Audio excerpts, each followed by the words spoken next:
네, 오늘부터 마스크 오부제가 시행됩니다. 출생 연도 끝자리 수에 따라서 구매하는 요일이 달라지는 건데요. 시행 전부터 여러 문제점이 발견되고 또 잡음도 계속되면서 마스크 수급이 안정화될 수 있을지도 관심입니다. 네, 오늘 손바닥 경제에서는 마스크 오부제에 대한 궁금증을 해소하고 또 우려되는 부분들에 대해서 점검해 보도록 하겠습니다. 경희대 글로벌 미래교육원 권혁중 외래 교수입니다. 어서 오세요. 어서 오십시오. 사실 그동안 마스크 사려고 길게 줄을 늘어서는 모습을 쉽게 볼 수 있을 정도로 마스크 수급이 여의치 않은 상황인데 이번에 정부가 대책을 내놓으면서 주말에는 좀 어땠는지 좀 궁금합니다. 어땠어요? 네, 실제 제가 주말에 마스크 2매를 구매를 했습니다. 네. 구매하셨어요? 네, 근데 당연히 대형은 없고요. 예. 갔는데 이제 소형밖에 없어서 우리 아이 거를 예. 구매를 했죠. 근데 특징인 것은 제 주민등록을 내고 그걸 체크한 다음에 2매를 구매할 수 있었습니다. 또 한 가지 줄은 쓰진 않았습니다. 어차피 공급이 안 돼서 네네. 대형은 이미 없거든요. 아침에 가지 않는 이상. 그렇기 때문에 줄은 쓰진 않는데 네네. 지금 언론 보도에 의하면은 뭐 아침에 줄은 여전했다 네. 이렇게 나오고 있고요. 그 정도로 이제 공급이 안 되다 보니까 어려운 상태다 이렇게 보시면 되겠습니다. 사실 이제 오늘부터 시작되는 오부제라는 게 출생 연도 끝자리 네. 뭐 1991년생이라면 1 이렇게 되는 건데 일이면 이제 월요일이 되는 거고요. 네네. 지금 저희 뭐 그림도 나가고 있습니다만 이렇게 될 경우에는 1953년생인 문재인 대통령 같은 경우는 수요일에 사러 가야지 마스크를 네네. 구매할 수 있다 물론 이런 얘기인 건가요? 대통령이 맞습니다. 마스크를 사러 갈 일은 없겠죠. 그렇습니다. 예. 만약 간다면을 가정하겠습니다. 뭐 최근에 뭐 이슈도 있었잖아요. 뭐 청와대에서 마스크 샀네 안 샀네. 네, 뭐 이런 데 그러니까. 있었는데. 직접 샀네 안 샀네. 네, 예. 직접 샀네 안 샀네 그런 이슈도 있었는데 일단은 뭐 마스크 구매 방법을 좀 정리를 해드리겠습니다. 네. 예. 첫 번째로는 마스크 구매할 수 있는 요일이 따로 있죠. 네. 가장 쉬운 방법은요, 자기의 이제 손가락을 피는 겁니다. 그래서 1, 2, 3, 4, 5, 6, 7, 8, 9, 0. 이로해서 월, 화, 수, 목 이렇게 체크할 수 있거든요. 네네. 그럼 53년생이시니까 당연히 수요일이 예. 되겠고요. 제가 7, 8년생이니까 저도 수요일. 이렇게 우리가 계산해 볼 수 있습니다. 네. 그리고 주말 같은 경우에는 이제 주중에 못 사신 분들 네. 이런 분들이 주중에 어느 때나 가서 언제든지 가서 살 수는 있는데 예. 약국당 250장이고 그렇게 되면은 한 명 보면은 이 2개씩 금액 가니까 살수 있죠. 125명 정도 되거든요. 그렇네요. 빨리 가지 않으면 주중에도 역시나 못 산다. 네, 이렇게 생각해 볼 수 있겠고요. 네네. 세 번째로는 이제 준비물을 좀 말씀드리겠는데요. 네네. 준비물이 필요하잖아요. 네. 일반적인 구매자 같은 경우에는 공적 신분증이 필요합니다. 우리가 보통 얘기하는 주민등록증, 네. 그다음에 운전면허증, 아니면은 여권 이런 게 꼭 필요하다, 들고 가셔야 된다라고 말씀을 드리겠고요. 네. 대리 구매도 가능합니다. 만 10살, 그러니까 이하, 10세 이하이신 분들, 그다음에 2010년생 이후에 출생하신 분들이죠. 우리 어린이들. 그다음에 만 80살 이상 노인. 그러니까 연도로 따지면 1940년 포함해서 이전에 출생하신 분들. 네. 이런 분들 같은 경우에는 대리 구매가 가능한데 네. 구매자의 신분증이 필요합니다. 그러니까 네. 내가 만약에 사러 간다 그러면 제 신분증도 필요한 거죠. 그다음에 또 조건이 뭐냐면 동거인이어야 됩니다. 그러니까 동거인을 어떻게 증명하느냐? 바로 주민등록 등본이거든요. 그러면 저게 네. 뭐 인터넷으로 쉽게 뗄 수 있는 분들은 떼시겠지만 네네. 등본을 떼면 또 동사무소가 주민센터 가서 또 떼야 되고. 그러니까 이게 디지털 소외자라고 보통 얘기하죠. 예. 보통 네네. 이제 젊은 분 같은 경우는 민원 24 아니면 정부 24 같은 데서 쉽게 떼죠. 등본을 쉽게 뗄 수 예. 있잖아요. 하지만은 이렇게 디지털 소외되신 분들 같은 경우 또 이거 센터로 가셔갖고 그러니까요. 센터 같은 데 또 가서. 등본 띄워 오셔야 되거든요. 근데 어쩔 수 없습니다. 등본이 없으면 네. 이거 동거인이라고 증명이 안 되면 대리 구매를 할 수가 없네요. 대리 구매가 안 됩니다. 그렇기 아이고야. 때문에 무조건 동거인이라는 증명할 수 있는 등본을 가지고 오셔야 된다. 그렇기 때문에 이거를 갖고 와서 살 수밖에 없고요. 네. 또 한 가지는 어떤 등본을 뗄 때요. 주민등록 번호를 지우신 분들 계시는데요. 그러면 네. 안 됩니다. 모든 주민등록 번호가 다 기재가 돼 있는 뒤에 7자리도 네, 다 맞습니다. 나와야 된다 말씀이신 거죠? 그것도 다 포함된 등본을 가지고 오셔야지만 약국에서는 이제 처리가 되는 거죠.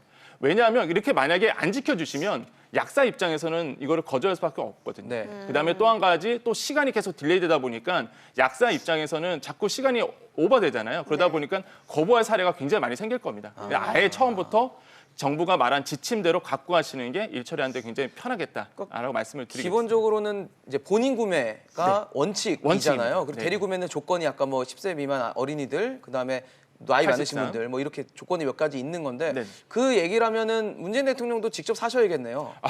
이런 문제가 있는데 네. 사실 많은 국민들이 궁금해하시잖아요. 네. 근데 이제 정부기관 같은 경우는 약간 다르죠.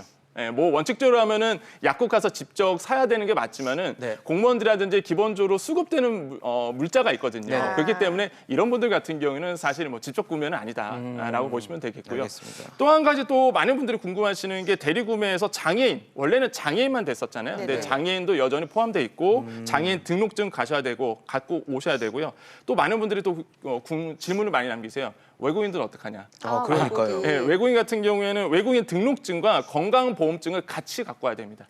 예, 이 두 가지를 무조건 동시 지침하셔야 되거든요. 네네. 그래서 혹시나 외국인들 같은 경우, 이 방송을 보시면 외국인들 같은 경우에는 이 두 가지를 꼭 가지고 가셔야 되겠다라고 말씀을 드리겠습니다. 네. 자, 이게 그러니까 일주일에 한 사람당 2개를 이제 구매할 수 있는 거예요. 이것도 네네. 또 일찍 가야지 살 수 있는 거고요. 네, 맞습니다. 그렇죠. 그러면은 일주일에 2개로 버티라는 얘기예요?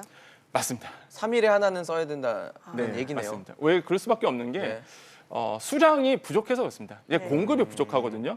보통 우리가 이렇게 계산을 합니다. 하루에 1000만 장을 만들어낼 수가 있습니다, 네. 현재. 예, 예. 그래서 정부는 이걸 좀 늘려서 네. 한 1400만 장까지 늘려보자라고 얘기하고 있는데 현재는 1000만 장이거든요, 1일. 네. 그런데 이걸 따져보면은요, 공적 물량이 800만 장인데 그 중에서 100만 장, 100만 장은 이제 의료 쪽이라든지 대구 쪽으로 보내고요. 그럼 나머지 600만 장이 공적 물량이 있고 여기에 민간에서 만들어 온 게 200만 장이 있습니다. 그러면 하루에 공급되는 게 실제 국민들에게는 800만 장이 제공이 돼요.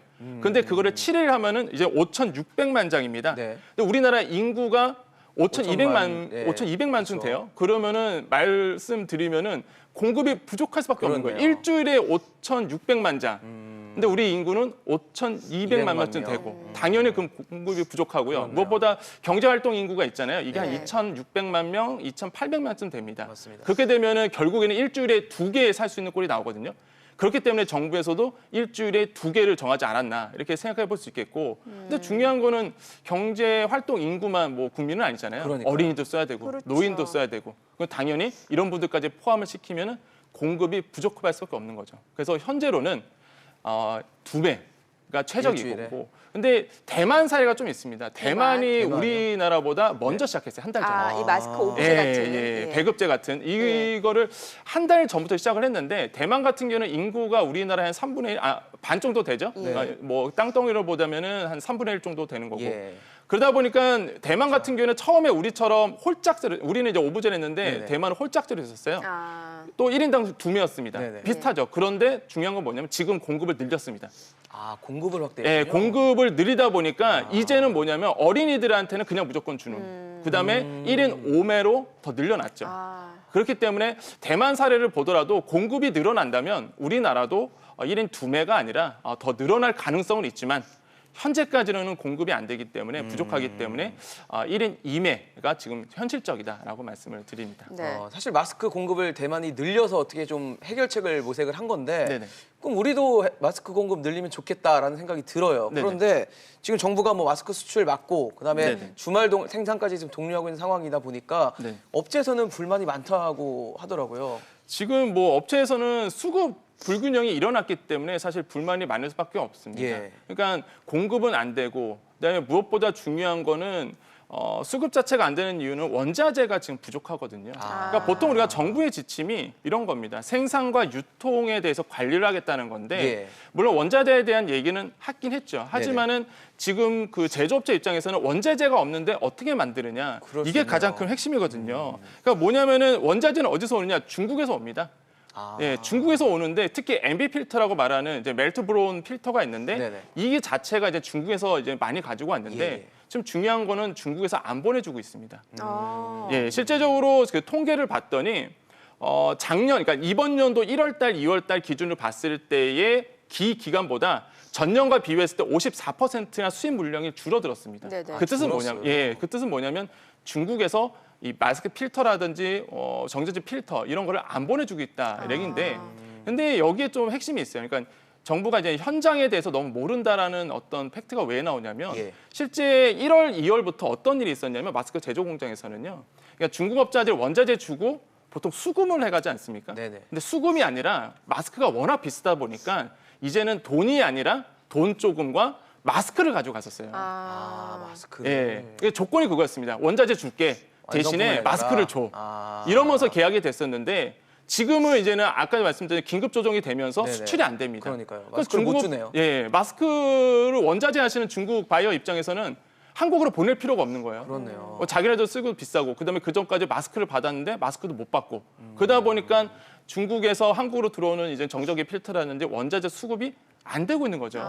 그렇기 때문에 더더욱더 원자재 이런 필터는 수급이 안 될 거다, 공급이 안 될 거다. 그러면 생산이 안 되죠. 그렇네요. 유통도 안 됩니다. 그렇겠네요. 근데 이런 것까지 좀 이제 고민을 해주셔야 할 부분이 현실적인 어떤 대안이 된다라고 말씀을 드립니다. 네. 얼마 전에 보니까 또 이런 뉴스도 있었어요. 그 마스크 공장 아르바이트생 네, 파트타임 네, 네. 직원이 비위생적으로 네. 해서 마스크 10,000장 정도가 네, 네. 폐기됐더라고요. 이게 그 안타까운 예. 사진을 현실이었죠. 본인이 찍어서 올린 것 같더라고요. 예, 본인이 찍어서 올렸죠. 이게 비비고요. 네. 그래서 만장을 이제 버리게 됐는데, 근데 그거한 주요한 요인을 보셔야 돼요. 단순히 이제 그 사람을 비판도 하지만은 네네. 왜 이런 일이 일어났을까? 네. 그 업체 입장에서는 이런 얘기를 합니다. 어떤 거냐면 다 전량 버렸다라고 얘기를 하고 맨손 작업을 할 수밖에 없는 상황이다. 왜 그러냐면 불량품이 공장으로 그러니까 기계로서 불량품을 잡아내기 한계가 있다 보니까. 예, 예.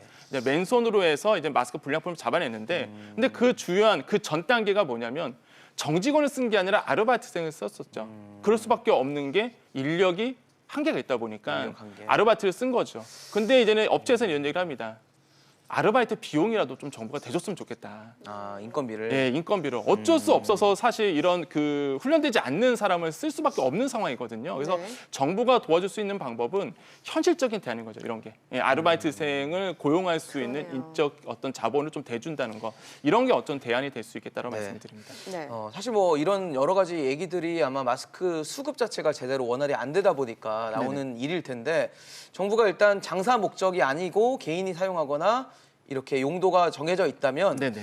해외 직구도 전면적으로 마스크 직구를 하도록 하겠다라고 네. 했는데 과연 해외 직구로 오는 물건을 믿을 수 있을지 그리고 그걸 구분할 만한 시선, 눈이 우리 소비자들에게 존재를 할지 네. 그것도 좀 의문일 것 같아요. 그러니까 직구로서 마스크를 좀 어느 정도 풀겠다 이런 어떤 보관인 것 같은데 뭐 현실적으로 말씀드리면은 효과는 크게 없을 거다라고 말씀을 드립니다. 일단은 마스크 같은 경우는 의약 외품이기 때문에 수입 예. 자체가 굉장히 까다롭죠. 네. 많은 증명서도 필요하고요. 근데 이거를 목록 통관하겠다라고 이제 밝혔거든요. 이게 목록 통관이 뭐냐면 예. 보통 우리가 수입을 했을 때요 목록화돼 있습니다. 리스트가 돼 있어요. 물건이. 네. 보통 공산품 같은 게 그렇죠. 위험하지 않는 것들. 이런 것들은 관부가세가 면제가 됩니다. 그다음에 절차도 굉장히 간소화되죠. 그러다 보니까 마스크는 원래 목록 통관이 아니었는데 네. 목록 통관 시킴으로써 수급을 원활히 하겠다는 건데 네네. 중요한 건 그거예요. 미국에 아마 친인척이 계시거나 아니면 친구 있으신 분들 아시겠지만 대부분 지금 미국에서도요 물량이 없습니다. 마스크 없어요? 예, 저도 사실 아마존이나 알리바바에서 찾아봤거든요. 예, 사실 예. 1월 달에 물량이 없고요. 아마존 같은 경우에는 보통 N95 사이즈가 있죠. 네네. N95 그 필터.